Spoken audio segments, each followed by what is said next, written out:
ان الحمد لله نحمده ونستعينه ونستغفره ونعوذ بالله من شرور انفسنا ومن سيئات اعمالنا من يهده الله فلا مضل له ومن يضلله فلا هادي له واشهد ان لا اله الا الله وحده لا شريك له واشهد ان محمدا عبده ورسوله اما بعد فان خير الحديث كتاب الله وخير الهدي هدي محمد صلى الله عليه وآله وسلم وشر الأمور محدثاتها وكل محدثة بدعة وكل بدعة ضلالة وكل ضلالة في النار.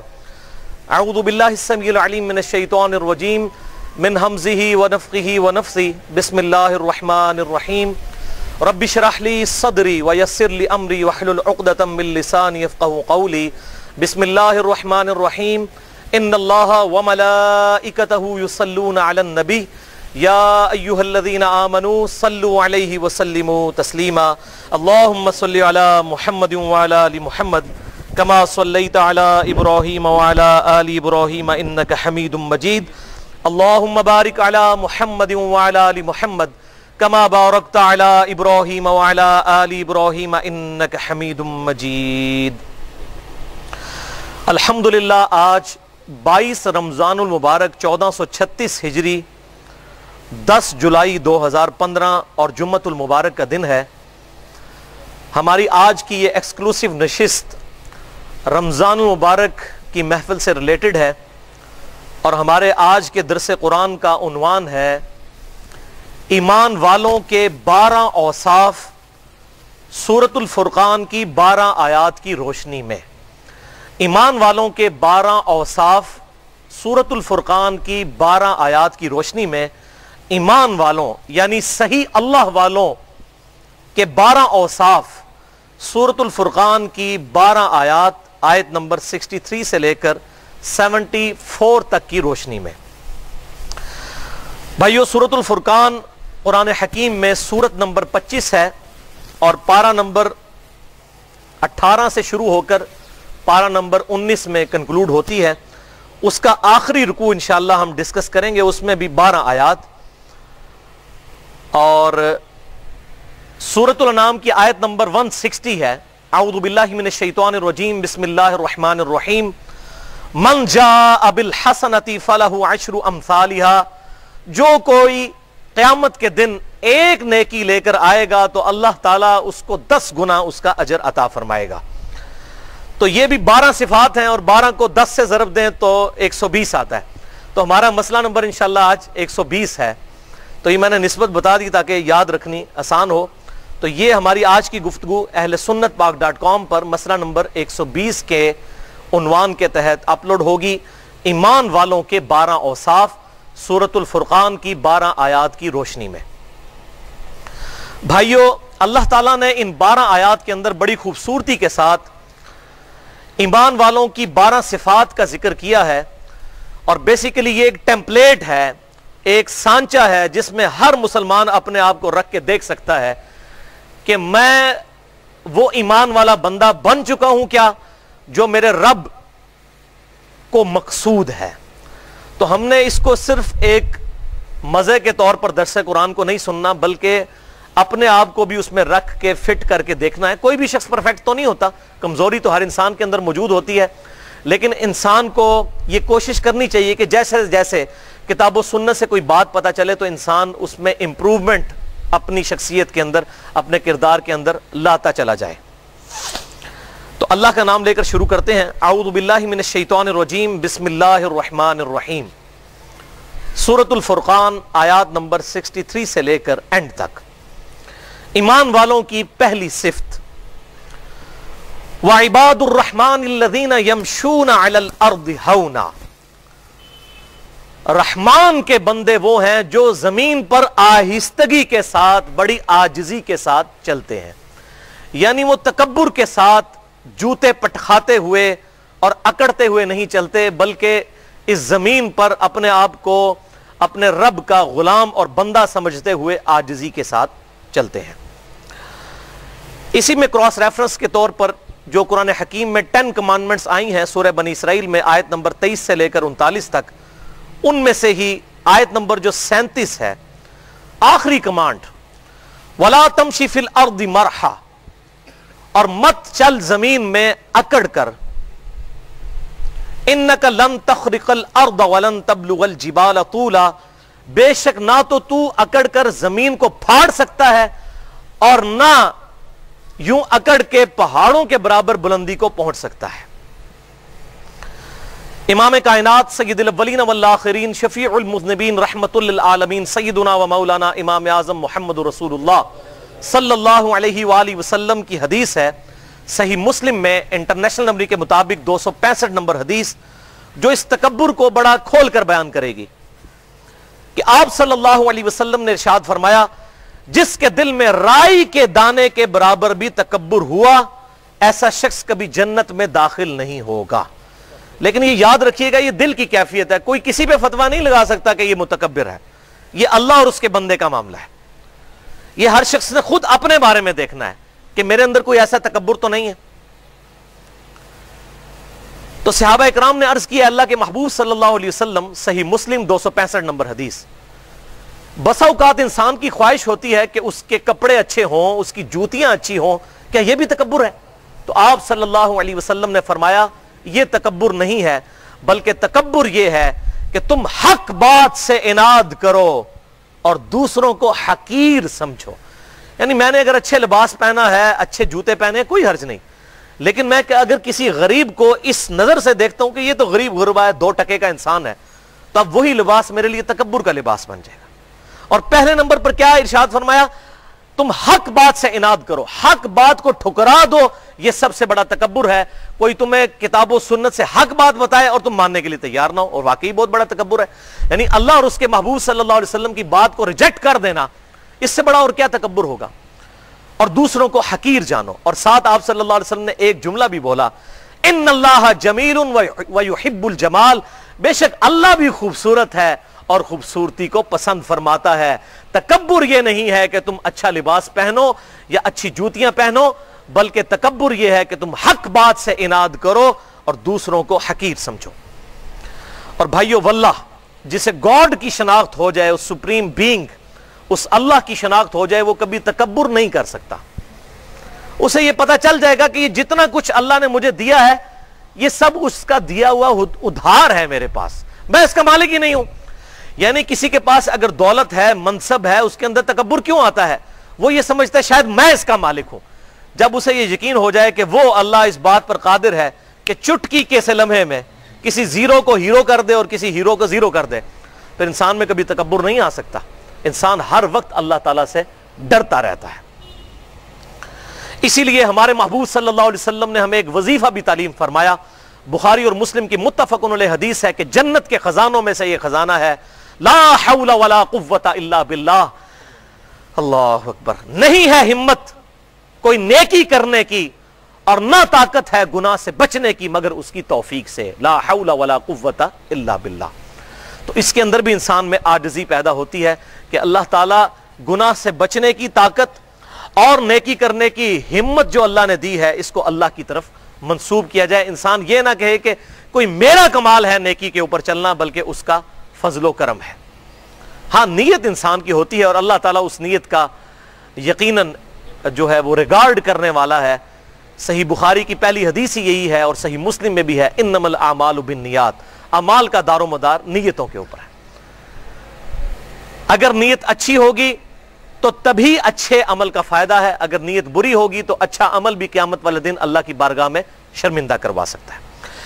تو یہ پہلی صفت تھی۔ ایمان والوں کی دوسری صفت، وَإِذَا خَاطَبَهُمُ الْجَاهِلُونَ قَالُوا سَلَامًا، جب کبھی جاہلوں سے ان کا واسطہ پڑتا ہے، یعنی ایسے لوگ جو بات ماننے کے لیے تیار نہیں ہوتے، تو کہتے ہیں سلامہ، سلام متارکت ان کو کرتے ہیں، جس کو انگلش میں ہم کہتے ہیں اوائڈ کرنا، بس وہ دور سے سلام کرتے ہیں، بحث میں نہیں الجھتے۔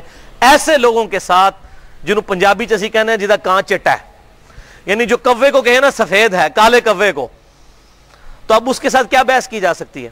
تو یہ ایمان والوں کی نشانی ہے کہ اگر کوئی جاہل بحث کرے، یعنی وہ یہ سمجھ لے کہ اس کو بات سمجھ آئی ہوئی ہے لیکن یہ بات ماننا نہیں چاہ رہا، تو پھر اس کے ساتھ بات نہ کی جائے کہ بھائی آپ کسی اور سے جا کر بات پوچھ لیں، میں تو اتنا ہی آپ کو بتا سکتا تھا۔ تو یہ ہمیں اللہ تعالیٰ نے ترغیب دلائی اور سورۃ البقرہ کے اندر کیٹاگوریکلی یہ مینشن ہوا لا اکراہ فی الدین قد تبین الرشد من الغی، سورۃ البقرہ آیت نمبر 256. دین قبول کرنے کے معاملے میں کسی پر جبر نہیں ہے. اللہ تعالیٰ نے حق کو گمراہی سے بالکل الگ کر کر بیان کر دیا ہے. جس کی مرضی ہے قبول کرے. انا ہدیناہ السبیل اما شاکرا و اما کفورا، جس کی مرضی حق قبول کرے، جس کی مرضی انکار کر دے. زبردستی ہم کسی کو ہدایت پر لانے کے لیے کوشش نہیں کر سکتے. بات کھول کر بیان کرنا بس یہ ہماری ذمہ داری ہے. اسی حوالے سے سورہ حامیم السجدہ کی آیت نمبر 33 کو بھی ضرور یاد رکھیں. وَمَنْ أَحْسَنُ قَوْلًا مِّمَّنْ دَعَا إِلَى اللَّهِ. اب یہ نہیں ہے کہ دعوت دینا ہی بندہ چھوڑ دے. اس سے بڑھ کر کس کی بات اچھی کہ جو لوگوں کو اللہ کی طرف بلائے. وَمَنْ أَحْسَنُ قَوْلًا مِّمَّنْ دَعَا إِلَى اللَّهِ وَعَمِلَ صَالِحًا وَقَالَ إِنَّنِي مِنَ الْمُسْلِمِينَ. خود بھی نیک عمل کرے اور پھر بھی کہے کہ میں بھی عام مسلمانوں میں سے ایک مسلمان ہوں. یعنی وہ یہ اپنے آپ کو بڑا بزرگ نہ سمجھنا شروع کر دے جب لوگوں کو دعوت کی طرف بلائے، بلکہ عاجزی کا اظہار کرے اور خود بھی نیک عمل کرے. یہ نہیں اوروں کو وصیت کر رہا ہے، خود عمل ہی کوئی نہیں ہے. تو ایسی دعوت تو پھر بدنامی کا باعث بنے گی. اسی طریقے سے سورۃ النحل کی آیت نمبر 125 میں آیا ادعو الی سبیل ربک بالحکمہ والموعظۃ الحسنہ وجادلہم باللتی ہی احسن. لوگوں کو اللہ کی طرف بلاؤ حکمت کے ساتھ اور اچھے واعظ کے ذریعے، اور ان کے ساتھ مجادلہ کرو احسن طریقے کے ساتھ. تو یہ دعوت بھی کرنی ہے، لیکن اس کے باوجود اگر آپ کو یہ یقین ہو جائے نا بندہ بات ماننے کے لیے تیار نہیں ہے. اب کئی دفعہ میرے ساتھ بھی ایسا ہوتا ہے، بعض لوگوں کو قرآن پاک سے آیت کھول کر بتا دیتے ہیں، بخاری مسلم سے دکھا دیتے ہیں، وہ کہتے ہیں جی ہمارا دل نہیں مانتا. تو ہم کہتے ہیں بھئی آپ کا دل اتنا مریض بن چکا ہے کہ آپ اللہ سے ہی دعا کریں. ہم زبردستی حق گھول کر تو آپ کے اندر نہیں داخل کر سکتے. ہم تو صرف بتا سکتے تھے وما علینا الا البلاغ، ہمارا کام تو صرف پہنچانا ہے، زبردستی تو ہم کسی کو منوا نہیں سکتے. تو مسلم دائی کے لیے یہ چیز ضروری ہے کہ وہ حق واضح کرے. بس اتنا. ایک بندے کو صحیح بخاری اور مسلم سے دکھا دیا کہ بھی نماز کا طریقہ یہ لکھا ہوا ہے کہ آپ صلی اللہ علیہ وسلم رکوع میں جاتے وقت اور رکوع سے اٹھتے وقت رفع الیدین کرتے تھے. اب وہ یہ کہتے ہیں میرے بزرگ نہیں کرتے، میرے بابے نہیں کرتے، میرے علماء یہ کہتے ہیں وہ کہتے ہیں. تو یہ ہماری ذمہ داری نہیں کسی کو منوانا. اگر سیدنا ابو بکر، عمر، عثمان و علی رضی اللہ عنہم اجمعین رسول اللہ صلی اللہ علیہ وسلم سے یہ ڈیمانڈ کرتے کہ اللہ کے محبوب پہلے ابو لہب آپ کا چچا کلمہ پڑھے تو ہم کلمہ پڑھیں گے، تو کبھی بھی نہ کلمہ پڑھتے. بھائی اب اس نے کلمہ نہیں پڑھنا تو اس کی وجہ سے ابو بکر، عمر، عثمان و علی بھی کلمہ نہ پڑھے. تو کسی مولوی کو منوانا نہیں، کسی بزرگ کو منوانا ہمارا کام نہیں ہے. ان میں سے اکثر لوگ تو بےچارے بکے ہوئے ہوتے ہیں اپنے فرقوں کے ہاتھوں، وہ تو حق دیکھ کر بھی نہیں مانتے. تو یہ ڈیمانڈ کرنا کہ جی پہلے آپ فلاں کو منوا لیں پھر ہم آپ کی بات مانیں گے، تو یہ اسی طریقے سے ہے کہ یا رسول اللہ صلی اللہ علیہ وسلم پہلے ابو لہب کو آپ کلمہ پڑھوائیں تو پھر میں کلمہ پڑھوں گا. تو ابو لہب نے تو کوئی نہیں پڑھا کلمہ، بلکہ وہ آیت بھی نازل ہوگی تبت یدا ابی لہب وتب. زبردستی تو کسی کے ساتھ نہیں کی جا سکتی. تو اس کو ایک مثال سے سمجھیں کہ سوئے ہوئے شخص کو تو آپ جگا سکتے ہیں کیونکہ وہ بیچارہ اگنورنٹ ہے، سویا ہوا ہے، آپ اس کو ہلاتے ہیں جاگ جاتا ہے. لیکن ایک بندہ فجر کے وقت آنکھیں بند کر کے لیٹا ہوا ہے اور اس کے ماں باپ اسے اٹھا رہے ہیں فجر کی نماز کے لیے، وہ تو پہلے ہی جاگ رہا ہے، اس کی نیت ہی نہیں اٹھنے کی. آپ جتنا مرضی اسے جگا لیں وہ اٹھے گا نہیں کیونکہ پہلے ہی جاگ رہا ہے. تو سوئے ہوئے شخص کو تو آپ جگا سکتے ہیں، لیکن جو آنکھیں بند کر کے مکرا بن کے لیٹا ہوا ہے اس کو نہیں جگا سکتے. لہذا وہ بڑے بڑے علماء جن کو کتاب و سنت میں پتہ ہے کہ کیا لکھا ہوا ہے، اس کے باوجود وہ اپنے فرقے کی محبت میں، اپنے مکتبہ فکر کی محبت میں، چندے کی محبت کے اندر، دنیا کی محبت کے اندر اگر حق بات قبول نہیں کرتے تو ہمیں ٹینشن لینے کی ضرورت نہیں ہے. ایسے لوگ پہلے بھی گزرے ہیں. نبیوں سے لوگوں نے بات نہیں سنی تو ہم تو نبیوں کے غلاموں کے غلاموں کے غلاموں کے غلاموں کی قدموں کی خاک بھی نہیں ہے. اگر ہماری بات کوئی نہیں مانتا تو اس میں پریشانی والی کوئی بات نہیں ہے. حق واضح کرنا یہ ہماری ذمہ داری ہے. ایمان والوں کی تیسری صفت والذین یبیتون لربہم سجدا وقیاما، یعنی رحمان کے بندے وہ ہیں جن کی راتیں اپنے رب کے حضور سجدے اور قیام میں گزرتی ہیں. بلکہ اس سے بھی اگلا ورژن ہے سورہ آل عمران 191 نمبر آیت میں کہ جس کا ایمان کنوکشن والا ہوگا اس کی کیا صورتحال ہوگی. الذین یذکرون اللہ قیاما وقعودا وعلی جنوبہم، ایمان والے تو ہیں جو کھڑی ہوئی حالت میں، بیٹھی ہوئی حالت میں، کروٹوں پر لیٹے ہوئے بھی اپنے رب کو یاد کرتے ہیں ہر حال میں. حتیٰ کہ صحیح مسلم میں حدیث ہے جنابت والے چیپٹر کے اندر، اسی کانٹیکسٹ میں اما عائشہ سے پوچھا گیا کہ اللہ کے محبوب صلی اللہ علیہ وسلم اللہ کا ذکر اس حال میں بھی کر لیا کرتے تھے؟ تو انہوں نے کہا اللہ کے محبوب صلی اللہ علیہ وسلم ہر حال میں اللہ کا ذکر کیا کرتے تھے. اللہ کے ذکر کے لیے کوئی پروٹوکول نہیں. ایون اگر کوئی شخص جنبی بھی ہے, بے غسلہ بھی ہے, وہ بھی اللہ کا ذکر کر سکتا ہے. البتہ نماز کے لیے پروٹوکول ہے کہ غسل اترا ہوا ہو اور باوضو ہو. تو ہر حال میں اللہ تعالیٰ کو یاد کرنے والے ہیں. ان کی راتیں جو ہیں وہ سجدے اور قیام میں گزرتی ہیں. لیکن اس میں یہ کوئی ایکسٹریم رویہ نہیں ہونا چاہیے کہ پوری رات کا ہی کو قیام کرنا شروع کر دے. مراد یہ کہ رات کے اوقات میں تہجد کے وقت یا جو کمپلسری ہم پر نمازیں ہیں رات کی, چاہے وہ مغرب کی نماز ہو یا عشاء کی نماز ہو یا صبح ارلی ان دا مارننگ فجر کی نماز ہو, اس حوالے سے ایک حدیث یاد کر لیجئے. بخاری اور مسلم کی متفق علیہ حدیث ہے کہ کچھ اصحاب رضی اللہ عنہم اجمعین, امہات المومنین, ازواج مطہرات, ان کے پاس آئے اور پوچھا کہ اللہ کے محبوب صلی اللہ علیہ وسلم رات کو کتنی عبادت کرتے تھے. تو انہوں نے جو آپ صلی اللہ علیہ وسلم کا کریکٹر تھا وہ بتا دیا کہ یہ آپ بڑے ایک ماڈریٹ قسم کے انسان تھے, آپ صلی اللہ علیہ وسلم کی شخصیت, اور آپ صلی اللہ علیہ وسلم یہ کرتے ہیں. آپ صلی اللہ علیہ وسلم دنیا میں ابھی موجود تھے. تو انہوں نے آپ صلی اللہ علیہ وسلم کی عبادت کو ہلکا جانا. ان کا تو خیال تھا حضور پوری رات ہی نمازیں پڑھتے ہوں گے, روزانہ ہی روزہ رکھتے ہوں گے. پھر انہوں نے ازواج مطہرات کے سامنے یہ گفتگو کی کہ اللہ کے محبوب تو بخشے بخشائے ہیں, ان کو تو ضرورت نہیں ہے. ایک شخص نے کہا کہ میں تو روزانہ روزہ رکھا کروں گا, روزانہ نفلی روزہ رکھا کروں گا. دوسرے نے کہا کہ میں پوری رات نماز پڑھا کروں گا. تیسرے نے کہا کہ میں نکاح نہیں کروں گا, کیونکہ عورتوں کے ساتھ نکاح کرنے سے پھر انسان کو ایک فیملی لائف گزارنا پڑتی ہے, ذمہ داری آ جاتی ہے, پھر بندہ اللہ تعالیٰ کو رسپانس نہیں کر سکتا. اب انہوں نے اللہ کی محبت میں ہی یہ تینوں باتیں کی کہ پوری رات نماز پڑھوں گا, روزانہ روزہ رکھوں گا, شادی نہیں کروں گا, صرف اللہ کی یاد میں لگا رہوں گا. لیکن اسلام فنیٹک دین نہیں ہے بلکہ بڑا بیلنس دین ہے. یہ باتیں کر کے چلے گئے. آپ صلی اللہ علیہ وسلم جب گھر تشریف لائے تو آپ کو بتایا گیا کہ اس طرح 3 اصحاب آئے تھے, انہوں نے یہ باتیں کی.